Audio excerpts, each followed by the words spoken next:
नमस्कार, आप देख रहे हैं न्यूज 18। मैं हूं आपके साथ मेनका चौधरी और इस बुलेटिन की शुरुआत करते हैं बड़ी खबर के साथ, जो कि देहरादून से आ रही है, जहां पर तीरथ रावत कैबिनेट की पहली मीटिंग खत्म हो गई है। मीटिंग में सीएम तीरथ सिंह रावत, कैबिनेट मंत्री बंशीधर भगत, सुबोध उनियाल, अरविंद पांडे, गणेश जोशी, सतपाल महाराज मौजूद थे।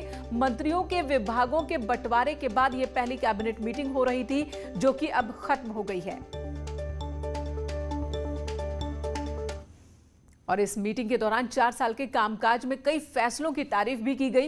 इधर सीएम तीरथ सिंह रावत का महिलाओं पर फटी जीन्स के बयान के बाद हंगामा मच गया, जिसके बाद उनकी पत्नी रश्मि त्यागी रावत सामने आई। उन्होंने अपने पति का बचाव किया है। हफ्ता भर पहले उत्तराखंड की कमान संभालने वाले तीरथ सिंह रावत ने महिलाओं की फटी जीन्स पर एक कार्यक्रम में बयान दिया, जिस पर देश भर में हंगामा मच गया। सिने स्टार अमिताभ बच्चन की पोती से लेकर गुलपनाग समेत हजारों महिलाओं ने न सिर्फ अपनी प्रतिक्रिया दी, बल्कि रिप्ड जीन्स के साथ अपनी फोटोज भी सोशल मीडिया पर डाली। इन सब के बीच सीएम की पत्नी, जो खुद भी मिस मेरठ रह चुकी हैं, तीरथ रावत के बचाव में आगे आई। रश्मि त्यागी ने कहा कि उनके पति आधुनिक सोच के व्यक्ति हैं। उनकी मानसिकता बिल्कुल भी महिलाओं के पहनावे को लेकर खराब नहीं है। वो सिर्फ भारतीय संस्कृति और वेशभूषा को बढ़ाने की सोच रखते हैं। कही है, जिस संदर्भ में उन्होंने बात कही है, उस पूरे संदर्भ का वर्णन नहीं किया जा रहा है। उन्होंने कहा कि महिलाओं की भागीदारी समाज के निर्माण में, देश के निर्माण में अभूतपूर्व है, उसका वर्णन नहीं किया जा सकता है। और हमारे देश की महिलाओं के कंधों पर ये जिम्मेदारी है कि वो हमारी सांस्कृतिक धरोहर को बचाए, हमारी पहचान को बचाए, हमारी वेशभूषा को बचाए। इस मामले में खासी फजीहत होने के बाद बीजेपी उत्तराखंड यूनिट ने भी सीएम का बचाव किया, लेकिन विपक्ष शांत बैठने को तैयार नहीं। पूर्व सीएम हरीश रावत सीएम पर लगातार हमला कर रहे हैं। हरीश रावत का कहना है कि सीएम तीरथ कोई संस्कृति के टीचर नहीं है। उन्हें चौके छक्के मारने के बजाय काम पर ध्यान देना चाहिए। महिलाओं को कैसे वस्त्र पहनने चाहिए, आप कोई सांस्कृतिक टीचर थोड़ी हैं कि आप किसी को ये बताएंगे कि परंपराएं क्या हैं क्या नहीं है। समय के साथ परंपराओं में बहुत बदलाव आता है। मैं समझता हूँ कि मुख्यमंत्री जी को उत्तराखंड के विकास पर ध्यान देना चाहिए, वो यहाँ करना चाहिए। ये कहाँ चौके छक्के लगाने के चक्कर में पड़ गए। अभी कुछ दिन पहले सीएम प्रधानमंत्री मोदी की तुलना भगवान राम से करने को लेकर सोशल मीडिया पर ट्रोल हुए थे। अब जीन्स को लेकर विवादों में हैं। बहरहाल इस विवाद के बाद सीएम ने चुप्पी साध रखी है। न्यूज 18 के लिए देहरादून से दीपांकर भट्ट के साथ भारती सकलानी की रिपोर्ट। इधर कांग्रेस नेता किशोर उपाध्याय ने सल्ट उपचुनाव को लेकर एक रोचक ट्वीट किया और सुझाव दिया है कि सल्ट उपचुनाव में बीजेपी तीरथ सिंह रावत और कांग्रेस हरीश रावत को उम्मीदवार बना दे।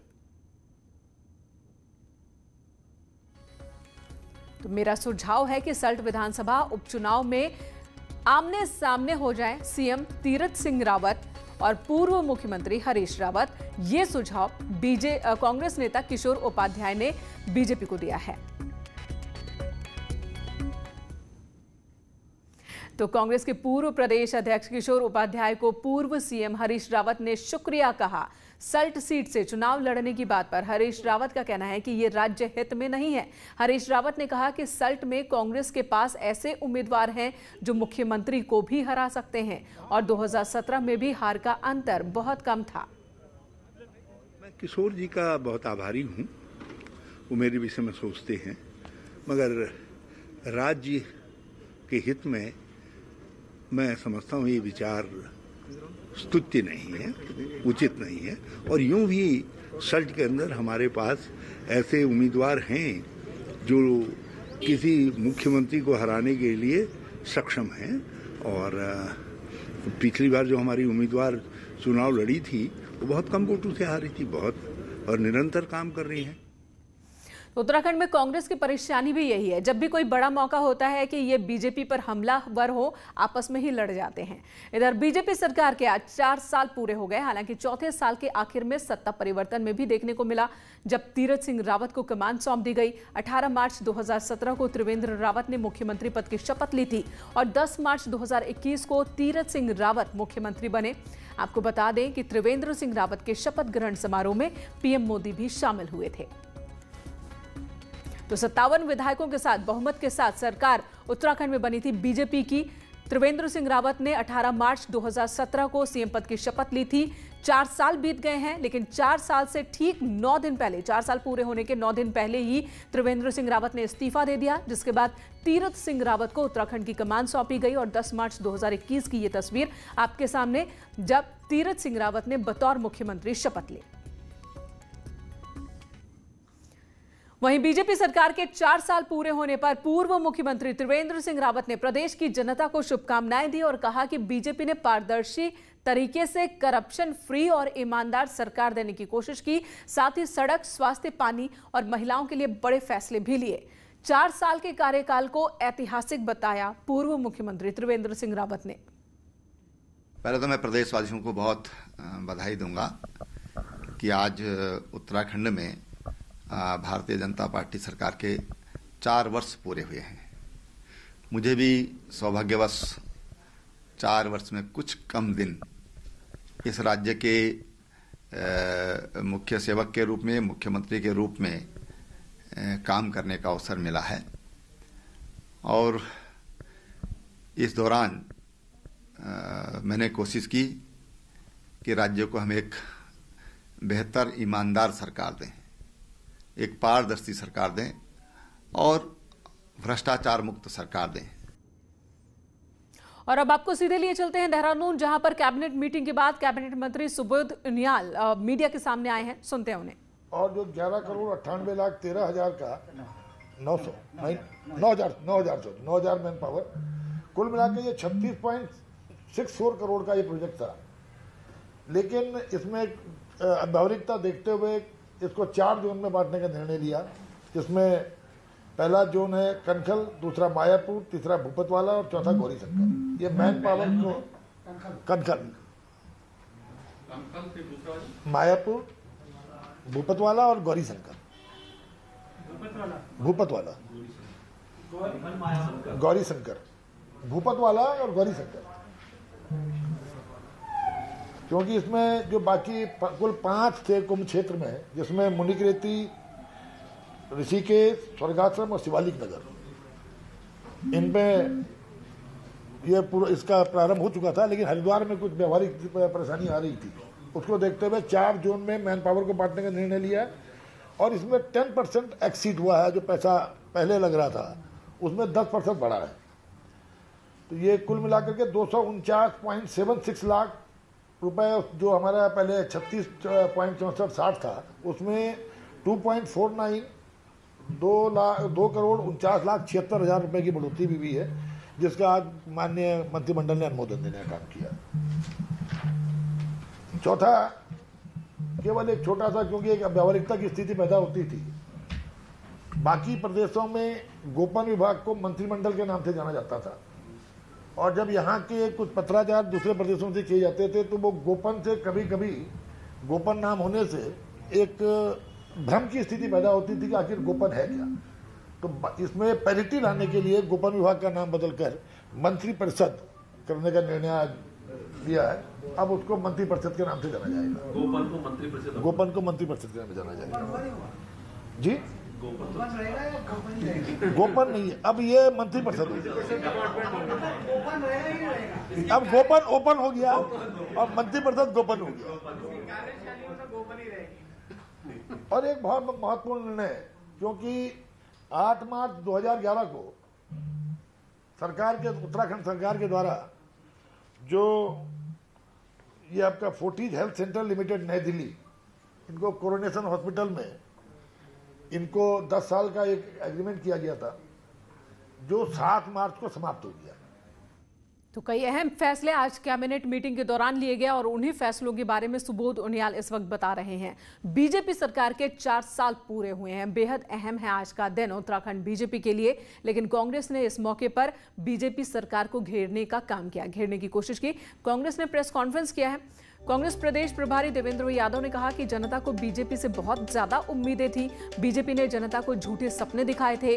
जनता को लगा कि शायद बेरोजगारी खत्म हो जाएगी और महंगाई भी कम होगी, लेकिन 4 साल बाद बीजेपी सरकार पूरी तरह से नाकाम साबित हो रही है। जनता पार्टी ने कुछ ऐसे सपने उत्तराखंड राज्य के लोगों के समक्ष रखे थे,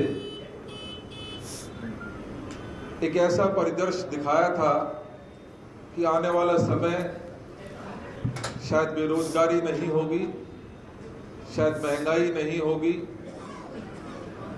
शायद भ्रष्टाचार पूरी तरीके से खत्म हो जाएगा और उत्तराखंड विकास के नाम पर नई ऊंचाइयां छुएगा। आज पूरे 4 वर्ष बाद मुझे ये कहने में कोई संकोच नहीं, ये भारतीय जनता पार्टी सरकार पूरी तरीके से विफल साबित हुई है। और बीजेपी सरकार के 4 साल पर हरीश रावत ने कहा कि बीजेपी ने खुद ही मान लिया कि 4 साल में कोई विकास हुआ ही नहीं। उनके हाईकमान की भी अब बात पर मुहर लग गई है, इसलिए सीएम को हटा दिया गया, बाकी सब एडजस्ट हुए हैं। हरीश रावत ने कहा कि बीजेपी की हड़िया की दाल बिखरे, इससे ज्यादा बेहतर कांग्रेस के लिए कुछ हो ही नहीं सकता। आकलन तो भाजपा ने कर दिया, उन्हें मान लिया कि कुछ नहीं हुआ, 4 साल में फेल हो गए, जीरो डेवलपमेंट, जीरो विकास।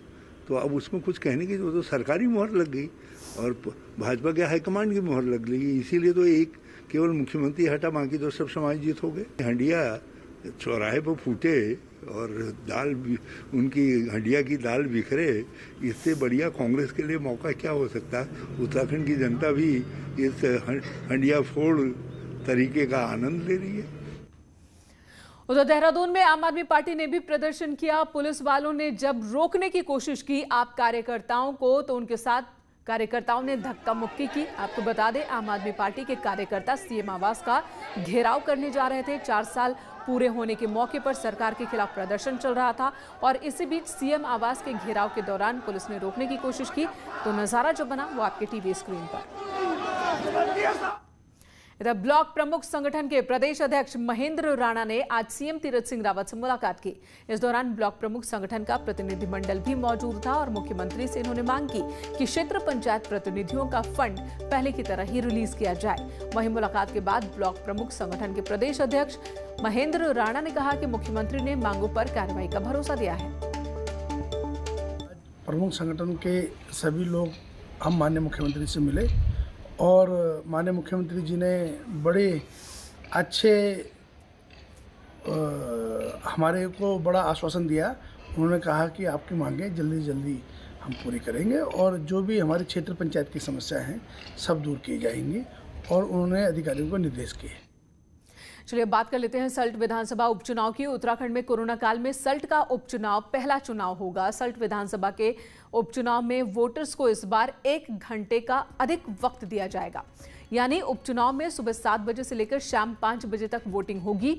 मुख्य निर्वाचन अधिकारी सौजन्या के मुताबिक ऐसा कोविड प्रोटोकॉल का पालन कराने के लिए समय दिया गया है ज़्यादा। उन्होंने कहा कि निर्वाचन विभाग की सभी तैयारियां पूरी हैं और इसलिए चुनाव ड्यूटी में लगने वाले कर्मचारियों का ट्रेनिंग शेड्यूल भी फिक्स किया जा चुका है।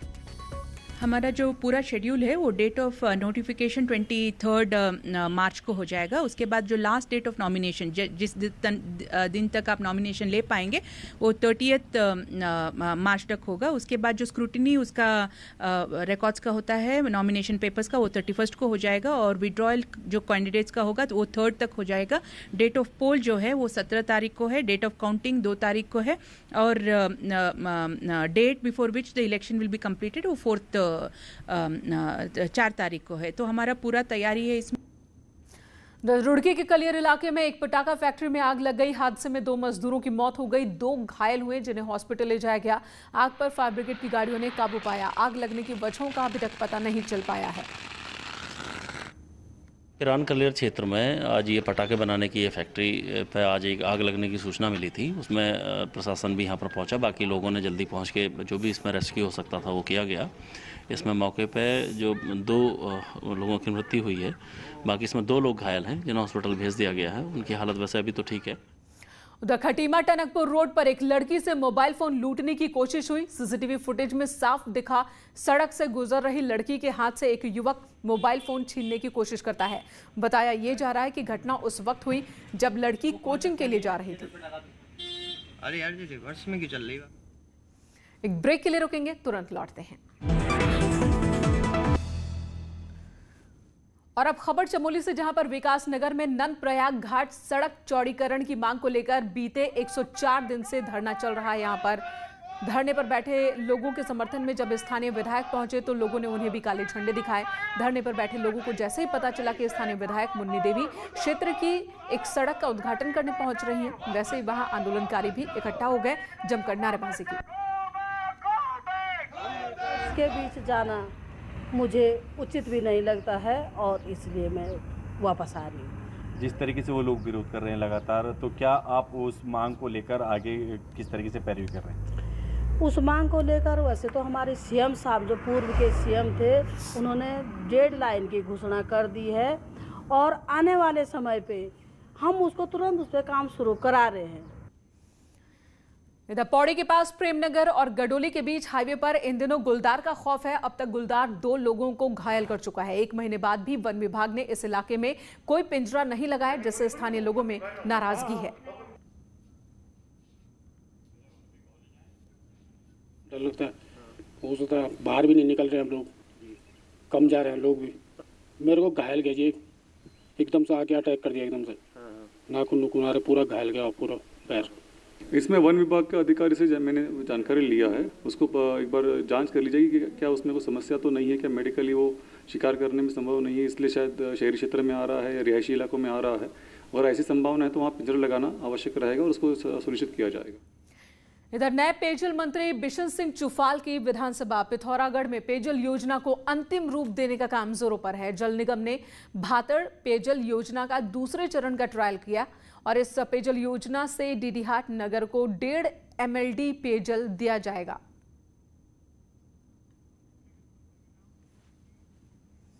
इस वक्त इस बुलेटिन में इतना ही। ब्रेक के बाद भी खबरों का सिलसिला न्यूज़ 18 पर जारी है।